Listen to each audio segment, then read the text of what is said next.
রূপম আবাসনগরে তার মা বাবার সঙ্গে থাকত। রূপমের বাবা এক বড় কোম্পানির ম্যানেজার ছিলেন। তাদের পারিবারিক অবস্থা খুব সচ্ছল ছিল। রূপম এক বড় নামী স্কুলে পড়াশোনা করত। রূপম খুব দুষ্টু প্রকৃতির ছিল।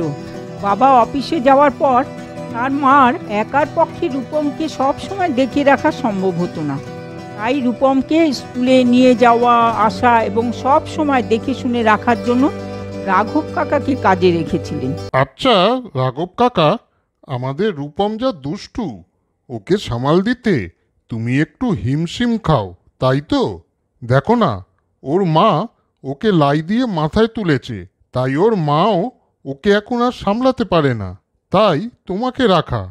আমি কিন্তু ওকে অত লাই দিই না, আমার কাছে ও অত দুষ্টুমি করতে পারেই না। আরে এখনই রাঘব কাকাকে রূপমের নামে অত বলার কি আছে? রাঘব কাকা থাকতে থাকতে রূপমের সব কিছু বুঝে যাবে। তখন দেখো রূপমকে কত ভালোবাসবে। আমাদের রূপমের দুষ্টুমি রাঘব কাকার তখন ভালোই লাগবে। ঠিকই তো মা কইছে। বাবু, রূপম দাদা আমার ছেলের মতন। দেখবে তোমরা, আমাদের রূপম দাদাকে আমি সকল দিক দিয়া আগলে রাখুম। তোমরা কোনো চিন্তা কইরো না। আমি তোমাকে চিনি জানি বলেই তো আমাদের রূপমের দেখাশোনার ভার তোমাকে দিয়েছি। তুমি মানুষ হিসাবে খুব ভালো ও সহজ সরল। যথারীতি রূপমের সারাদিনের কার্যকলাপের মধ্যেই রাঘব কাকা থাকতো। আস্তে আস্তে রূপমের খুব প্রিয় লোক হয়ে উঠল রাঘব কাকা। তারা দুজন দুজনকে খুব ভালোবাসতো। রূপমকে স্কুলে নিয়ে যাওয়া নিয়ে আসা এবং বিকেলে খেলার মাঠে নিয়ে যাওয়া নিয়ে আসা সবই রাঘব কাকাই করত। এই রূপম, তোর স্কুল তো এখন 2-1 দিন ছুটি আছে, চল তোর বাবাকে বলে কোথাও থেকে একটু ঘুরে আসলে হতো না? অনেক দিন কোথাও বাইরে বেরোনো হচ্ছে না। হ্যাঁ হ্যাঁ মা, ঠিক বলেছ। বাবা অফিস থেকে আসলে বাবাকে বলবো, কেমন? আচ্ছা মা, আমরা কোথায় যাব বললে না তো? ওই তো বাবা চলে এসেছে। বাবা বাবা, কাল তো তোমার অফ ডে। মা বলছে আমরা বাইরে একটু ঘুরতে যাব। বলো না, যাব তো? আরে রূপম দাদা, বাবু তো সবে আইছে অফিস থেকে। বাবুকে একটু বিশ্রাম লইতে দাও, তারপর তোমার সব কথা কইও। ঠিক আছে, আমি, তুমি, তোমার মা, রাঘব কাকা সবাই মিলেই ঘুরতে যাব। তবে একটা কথা, কোথায় যাব সেটা কিন্তু তোমার রাঘব কাকাই বলবে। রাঘব কাকা যদি বলে এই গরমে জঙ্গলে যাব, তাহলে আমরা সবাই জঙ্গলেই যাব কিন্তু। কেমন?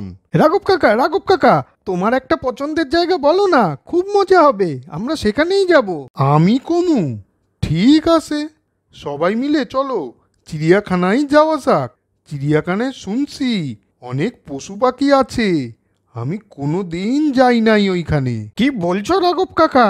এই গরমে চিড়িয়াখানায়? এখন গরমে তুমি কোনো পশু পাখি দেখতেই পাবে না।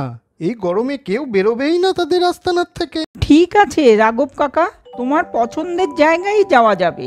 সবাই মিলে এই গরমে চিড়িয়াখানায় চললো রাঘব কাকার আবদার রাখতে। বাবা দেখো, কোনো পশু পাখিই দেখা যাচ্ছে না। মা, এই গরমে কি করে ওরা বাইরে এসে রাঘব কাকাকে দেখা দেবে বলো তো? আমরাও ওই গরমে আর পাচ্ছি না মা। ওভাবে বলিস না রূপম, রাঘব কাকা অত জেনে শুনে বলেনি। হায় ভগবান, তবে কি আমি আর চিড়িয়াখানায় আইসা কিচ্ছু দেখতে পামু না? আর তার সাথে গরমে মা বাবা রূপম দাদাকেও কষ্ট দিলুম। হে ঈশ্বর, তুমি একটু দয়া করো, দয়া করো আমাদের। আমাদের এই কষ্টের হাত থেকে লাঘব কইরা দাও। এই সময় একটু ঝমঝমিয়া বৃষ্টি দাও, যাতে আমরা সকলে একটু গরমের হাত থেকে শান্তি পাই। রাঘব কাকা দেখো, পশ্চিমের আকাশে কি মেঘ জমেছে, বৃষ্টি এলো বলে। বলতে বলতেই বৃষ্টি চলে এলো।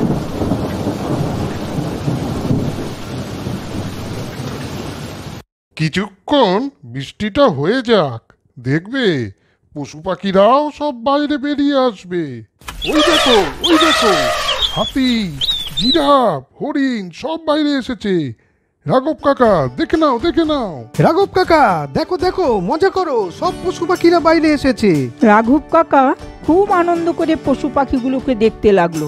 সবাই তখন খুব মজা করছিল পশু পাখিকে দেখে। বুঝলে তো বন্ধুরা, কিছু কিছু সময় অবুঝ লোকদের কথাও মেনে তাদেরকে গুরুত্ব দেওয়া উচিত, তাহলে জীবন আরো সুন্দর ও আনন্দময় হয়ে ওঠে। এবার বন্ধুরা, তোমাদের জন্য মজাদার দুটো প্রশ্ন আছে। বলো তো, রাঘব কাকা সবাইকে কোথায় যাওয়ার কথা বলেছিল, আর সবাই সেখানে গিয়ে কি কি দেখেছিল? উত্তর দুটো জানা থাকলে এক্ষুনি কমেন্ট করে জানাও বন্ধুরা। বন্ধুরা, গল্পটা তোমাদের কেমন লাগলো? যদি ভালো লাগে তাহলে শেয়ার, কমেন্ট, লাইক করো, আর সাবস্ক্রাইব এবং বেল আইকন প্রেস করতে ভুলো না কিন্তু।